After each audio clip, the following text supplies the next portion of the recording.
उपन्यास कर्मभूमि अध्याय 1 अंश 7।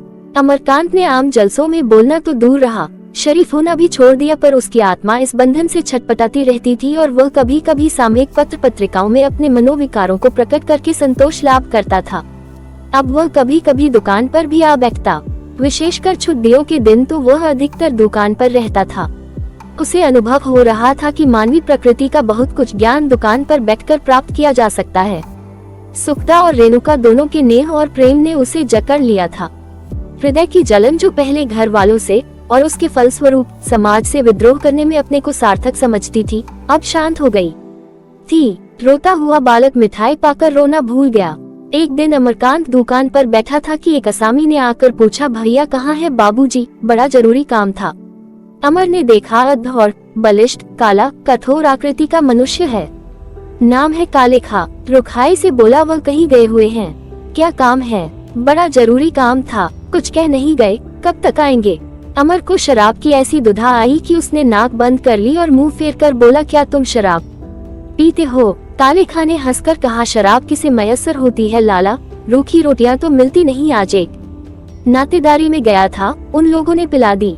वह और समीप आ गया और अमर के कान के पास मुंह लगाकर बोला, एक रकम दिखाने लाया था, कोई 10 तोले की होगी, बाजार में 250 से कम नहीं है, लेकिन मैं तुम्हारा पुराना असामी हूँ, जो कुछ दे दोगे ले लूंगा। उसने कमर से एक जोड़ा सोने के कड़े निकाले और अमर के सामने रख दिए। अमर ने कड़ों को बिना उठाए हुए पूछा, ये कड़े तुमने कहाँ पाए? कालेखा ने बेहाई से मुस्कुराकर कहा, यह न पूछो राजा, अल्लाह देने वाला है। अमरकांत ने घृणा का भाव दिखाकर कहा, कहीं से चुरा लाए होगे। कालेखा फिर हंसा, चोरी किसे कहते हैं राजा, ये तो अपनी खेती है, अल्लाह ने सबके पीछे होला लगा दिया है।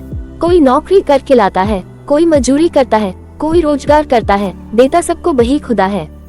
तो फिर निकली रुपये, मुझे देर हो रही है, इन लाल पगड़ी वालों की बड़ी खातिर करनी पड़ती है भैया, नहीं एक दिन काम न चले। अमरकांत को यह व्यापार इतना जघन्य जान पड़ा कि जी में आया कालेखा को दुत्कार दे।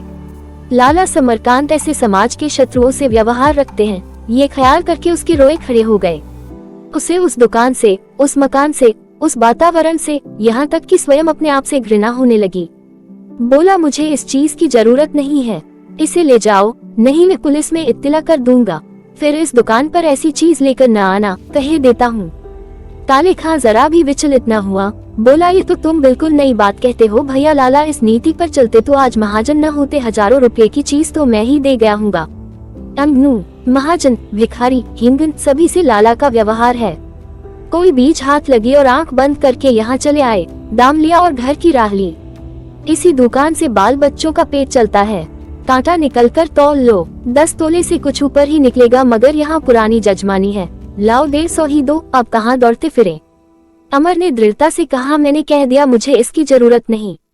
पछताओगे लाला, खड़े खड़े 250 में बेच लोगे, क्यों सिर खा रहे हो? मैं इसे नहीं लेना चाहता।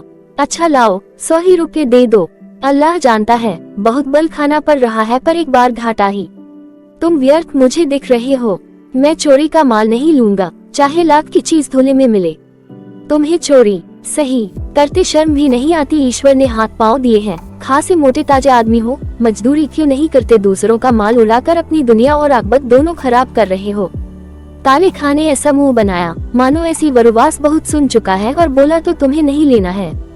नहीं, 50 देते हो, एक फौरी नहीं। कालेखा ने कड़े उठाकर कमर में रख लिए और दुकान के नीचे उतर गया, पर एक क्षण में फिर लौटकर बोला, अच्छा 30 रुपए ही दे दो, अल्लाह जानता है पगड़ी वाले आधा ले लेंगे। अमरकांत ने उसे धक्का देकर कहा, निकल जा यहाँ से सुअर, मुझे क्यों हैरान कर रहा है? कालेखा चला गया तो अमर ने उस जगह को झाड़ू से साफ कराया और अगरबत्ती जलाकर रख दी। उसे अभी तक शराब की दुर्गंध आ रही थी। आज उसे अपने पिता से जितनी अभक्ति हुई उतनी कभी न हुई थी। उस घर की वायु तक उसे दूषित लगने लगी। पिता के हथकंडों से वह कुछ परिचित तो था, पर उनका इतना पतन हो गया है, इसका प्रमाण आज ही मिला। उसने मन में निश्चय किया, आज पिता से इस विषय में खूब अच्छी तरह शास्त्रार्थ करेगा। उसने खड़े होकर अधीर नेत्रों से सड़क की ओर देखा। लालाजी का पता न था। उसके मन में आया, दुकान बंद करके चला जाए और जब पिताजी आ जाए तो साफ साफ कह दे, मुझसे यह व्यापार न होगा। वह दुकान बंद करने ही जा रहा था कि एक बुढ़िया लाठी टेकती हुई आकर सामने खड़ी हो गई और बोली, लाला नहीं है क्या बेटा? बुढ़िया के बाल सन हो गए थे, देह की हड्डियां तक सूख गई थी, जीवन यात्रा के उस स्थान पर पहुंच गई थी जहां से उसका आकार मात्र दिखाई देता था, मानो दो एक क्षण में वह दृश्य हो जाएगी। अमरकांत के जी में पहले तो आया कि कह दे लाला नहीं है, वह आए तब आना, लेकिन बुढ़िया के पिचके हुए मुख पर ऐसी करुण याचना, ऐसी शून्य निराशा छाई हुई थी कि उसे उस पर दया आ गई। बोला, लाला जी से क्या काम है, ये तो कहीं गए हुए हैं। बुढ़िया ने निराश होकर कहा, तो कोई हर्ज नहीं बेटा, मैं फिर आ जाऊंगी। अमरकांत ने नम्रता से कहा, अब आते ही होंगे माता, ऊपर चली जाओ। दुकान की कुर्सी ऊंची थी, 3 सीढ़ियां चढ़नी पड़ती थी। बुढ़िया ने पहली पट्टी पर पाँव रखा पर दूसरा पाँव ऊपर न उठा सकी, पैरों में इतनी शक्ति न थी। अमर ने नीचे आकर उसका हाथ पकड़ लिया और उसे सहारा देकर दुकान पर चढ़ा दिया। बुढ़िया ने आशीर्वाद देते हुए कहा, तुम्हारी बड़ी उम्र हो बेटा, मैं यही डरती हूँ कि लाला देर में आए और अंधेरा हो गया तो मैं घर कैसे पहुँचूंगी, रात को कुछ नहीं सूझता बेटा। तुम्हारा घर कहाँ है माता? बुढ़िया ने ज्योतिहीन आंखों से उसके मुख की ओर देखकर कहा, गोवर्धन की सराय पर रहती हूँ बेटा, तुम्हारे और कोई नहीं है, सब है भैया, बेटे हैं, पोते हैं, बहुएं हैं, पोतों की बहुएं हैं, पर जब अपना कोई नहीं तो किस काम का नहीं लेते मेरी सुधा। न सही है तो अपने मर जाऊंगी तो मिट्टी तो ठिकाने लगा देंगे, तो वह लोग तुम्हें कुछ देते नहीं। बुढ़िया ने स्नेह मिले हुए गर्व से कहा, मैं किसी के आश्रय भरोसे नहीं हूँ बेटा, जीते रहे मेरा लाला समरकांत, वह मेरी परवरिश करते हैं। तब तो तुम बहुत छोटे थे भैया, जब मेरा सरदार लाला का चपरासी था। इसी कमाई में खुदा ने कुछ ऐसी बरकत दी कि घर द्वार बना, बाल बच्चों का ब्याह गौना हुआ, 4 पैसे हाथ में हुए थे तो 5 रुपए के प्यादे पर कभी किसी से दबे नहीं, किसी के सामने गर्दन नहीं झुकाई। जहाँ लाला का पसीना गिरे वहाँ अपना खून बहाने को तैयार रहते थे। आधी रात पिछली रात जब बुलाया हाजिर हो गए थे तो अदना से नौकर, मुदा लाला ने कभी तुम कहकर नहीं पुकारा, बराबर खां साहब कहते थे। बड़े बड़े सेठिए कहते, खां साहब हम इससे दूनी तलब देंगे, हमारे पास आ जाओ, पर सबको यही जवाब देते कि जिसके हो गए उसके हो गए, जब तक वह दुत्कार न देगा उसका दामन न छोड़ेंगे। लाला ने भी ऐसा निभाया कि क्या कोई निभाएगा, उन्हें मरे आज 20वां साल है, वही तलब मुझे देते जाते हैं। लड़के पराए हो गए, पोते बात नहीं पूछते, पर अल्लाह मेरे लाला को सलामत रखे, मुझे किसी के सामने हाथ फैलाने की नौबत नहीं आई। अमरकांत ने अपने पिता को स्वार्थी, लोभी, भावहीन समझ रखा था। आज उसे मालूम हुआ उनमें दया और वात्सल्य भी है। गर्व से उसका हृदय पुलकित हो उठा। बोला, तो तुम्हें 5 रुपए मिलते हैं? हाँ बेटा, 5 रुपए महीना देते जाते हैं, तो मैं तुम्हें रुपए दिए देता हूँ, लेती जाओ, लाला शायद देर में आए। वृद्धा ने कानों पर हाथ रखकर कहा, नहीं बेटा, उन्हें आ जाने दो, लठिया टेकती चली जाऊंगी, अब तो यही आंख रह गई है, इसमें हर्ज क्या है, मैं उनसे कह दूंगा। पठानन रुपए ले गई, अंधेरे में कहीं गिर गिरा पड़ोगी। नहीं बेटा, ऐसा काम नहीं करती जिसमें पीछे से कोई बात पैदा हो, फिर आ जाऊंगी। नहीं, मैं बिना लिए न जाने दूंगा। बुढ़िया ने डरते डरते कहा, तो लाओ दे दो बेटा, मेरा नाम टांक लेना पठानन। अमरकांत ने रुपए दे दिए। बुढ़िया ने कांपते हाथों से रुपए लेकर गिरा बांधो और दुआएं देती हुई धीरे धीरे सीढ़ियों से नीचे उतरी, मगर 50 कदम भी न गई होगी कि पीछे से अमरकांत एक इक्का लिए हुए आया और बोला, बूढ़ी माता आकर इक्के पर बैठ जाओ, मैं तुम्हें पहुंचा। बुढ़िया ने आश्चर्यचकित नेत्रों से देखकर कहा, अरे नहीं बेटा, तुम मुझे पहुंचाने कहाँ जाओगे, मैं लठिया टेकती हुई चली जाऊंगी, अल्लाह तुम्हें सलामत रखे। अमरकांत इक्का ला चुका था। उसने बुढ़िया को गोद में उठाया और इक्के पर बैठाकर पूछा, कहाँ चलूं? बुढ़िया ने इक्के के डंडों को मजबूती से पकड़कर कहा, गोवर्धन की सराय चलो बेटा, अल्लाह तुम्हारी उम्र दराज करे। मेरा बच्चा इस बुढ़िया के लिए इतना हैरान हो रहा है, इतनी दूर से दौड़ा आया। पढ़ने जाते हो न बेटा, अल्लाह तुम्हें बड़ा दर्जा दे। 15-20 मिनट में इक्का गोवर्धन की सराय पहुँच गया। सड़क के दाहिने हाथ एक गली थी, वही बुढ़िया ने इक्का रुकवा दिया और उतर पड़ी। इक्का आगे न जा सकता था, मालूम पड़ता था अंधेरे ने मुंह पर तारकोल पोत लिया है। अमरकांत ने इक्के को लौटाने के लिए कहा तो बुढ़िया बोली, नहीं मेरे लाल, इतनी दूर आए हो तो पल भर मेरे घर भी बैठ लो, तुमने मेरा कलेजा ठंडा कर दिया। गली में बड़ी दुर्गंधा थी, गंदे पानी के नाले दोनों तरफ बह रहे थे। घर प्रायः सभी कच्चे थे, गरीबों का मोहल्ला था। शहरों के बाजारों और गलियों में कितना अंतर है, एक फूल है सुंदर स्वच्छ सुगंधा में दूसरी जड़ है कीचड़ और दुर्गंध से भरी, टेढ़ी मेढ़ी, लेकिन क्या फूल को मालूम है कि उसकी हस्ती जड़ से है। बुढ़िया ने एक मकान के सामने खड़े होकर धीरे से पुकारा, सकीना। अंदर से आवाज आई, आती हूँ अम्मा। इतनी देर कहाँ लगाए? एक क्षण में सामने का द्वार खुला और एक बालिका हाथ में मिट्टी के तेल की कुप्पी लिए द्वार पर खड़ी हो गई। अमरकांत बुढ़िया के पीछे खड़ा था। उस पर बालिका की निगाह न पड़ी, लेकिन बुढ़िया आगे बढ़ी तो सकीना ने अमर को देखा। तुरंत ओढ़नी में मुंह छिपाती हुई पीछे हट गई और धीरे से पूछा, ये कौन है अम्मा? बुढ़िया ने कोने में अपनी लकड़ी रख दी और बोली, लाला का लड़का है, मुझे पहुंचाने आया है। ऐसा नेक शरीफ लड़का तो मैंने देखा ही नहीं। उसने अब तक का सारा वृतांत अपने आशीर्वादों से भरी भाषा में कह सुनाया और बोली, आंगन में खाट डाल दे बेटी, जरा बुला लूं।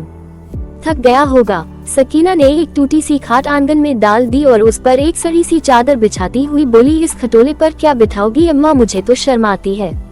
बुढ़िया ने जरा कड़ी आंखों से देखकर कहा, शर्म की क्या बात है, इसमें हमारा हाल क्या इनसे छिपा है। उसने बाहर जाकर अमरकांत को बुलाया। द्वार एक पर्दे की दीवार में था। उस पर एक टाट का गटा पुराना पर्दा पड़ा हुआ था। द्वार के अंदर कदम रखते ही एक आंगन था जिसमें मुश्किल से 2 बटोले पड़ सकते थे।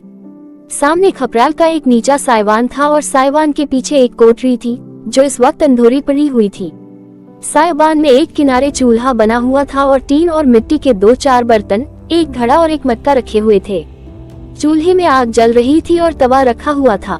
अमर ने खाट पर बैठते हुए कहा, ये घर तो बहुत छोटा है, इसमें गुजर कैसे होती है? बुढ़िया खाट के पास जमीन पर बैठ गई और बोली, बेटा अब तो 2 ही आदमी हैं। नहीं, इसी घर में एक पूरा कुनबा रहता था। मेरे 2 बेटे, 2 बहुएं, उनके बच्चे, सब इसी घर में रहते थे। इसी में सबों के शादी ब्याह हुए और इसी में सब मर भी गए। उस वक्त यह ऐसा गुलजार लगता था कि तुमसे क्या कहूँ। अब मैं हूँ और मेरी यह पोती है और सबको अल्लाह ने बुला लिया। पकाते हैं और पड़े रहते हैं। तुम्हारे पठान के मरते ही घर में जैसे झाड़ू फिर गई। अब तो अल्लाह से यही दुआ है कि मेरे जीते जी ये किसी भले आदमी के पाले पड़ जाए, तब अल्लाह से कहूंगी कि अब मुझे उठा लो। तुम्हारे यार दोस्त तो बहुत होंगे बेटा, अगर शर्म की बात न समझो तो किसी से जिक्र करना। कौन जाने तुम्हारे ही हीले से कहीं बातचीत ठीक हो जाए।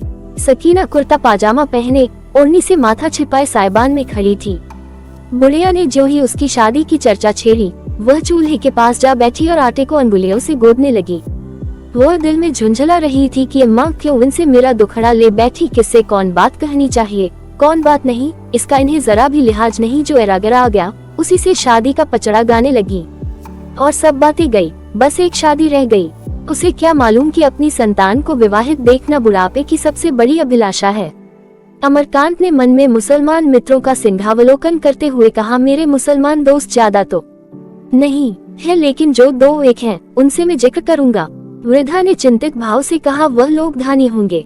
हाँ, सभी खुशहाल हैं। तो भला धानी लोग गरीबों की बात क्यों पूछेंगे? हालांकि हमारे नबी का हुक्म है कि शादी ब्याह में अमीर गरीब का विचार न होना चाहिए, पर उनके हुक्म को कौन मानता है? नाम के मुसलमान, नाम के हिंदू रह गए हैं। न कहीं सच्चा मुसलमान नजर आता है, न सच्चा हिंदू। मेरे घर का तो तुम पानी भी न पियोगे बेटा, तुम्हारी क्या खातिर करूं? सकीना से, बेटी तुमने जो रुमाल काढ़ा है वह लाकर भैया को दिखाओ, शायद इन्हें पसंद आ जाए। और हमें अल्लाह ने किस लायक बनाया है। सकीना रसोई से निकली और एक ताक पर से सिगरेट का एक बड़ा सा वक्स उठा लाए और उसमें से वह रुमाल निकालकर सिर झुकाए झिझकती हुई बुढ़िया के पास रुमाल रख तेजी से चली गई। अमरकांत आंखें झुकाए हुए था, पर सकीना को सामने देखकर आंखें नीची न रह सकी। एक रमणी सामने खड़ी हो तो उसकी ओर से मुंह फेर लेना कितनी भली बात है। सकीना का रंग सावला था और रूपरेखा देखते हुए वह सुंदरी न कही जा सकती थी। अंग प्रत्यंग का गठन भी कभी वर्णित उपमाओं से मेल न खाता था, पर रंग रूप, चाल ढाल, शील संकोच, इन सब ने मिलजुल कर उसे आकर्षक शोभा प्रदान कर दी थी। वह बड़ी बड़ी पलकों से आंखें छिपाए, देह चुराए, शोभा की सुगंधा और ज्योति फैलाती हुई इस तरह निकल गई जैसे स्वप्न चित्र एक झलक दिखाकर मिट गया हो। अमरकांत ने रुमाल उठा लिया और दीपक के प्रकाश में उसे देखने लगा। कितनी सफाई से बेल बूटे बनाए गए थे।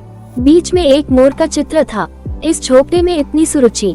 चकित होकर बोला, ये तो खूबसूरत रुमाल है। माताजी सकीना काढ़ने के काम में बहुत होशियार मालूम होती है।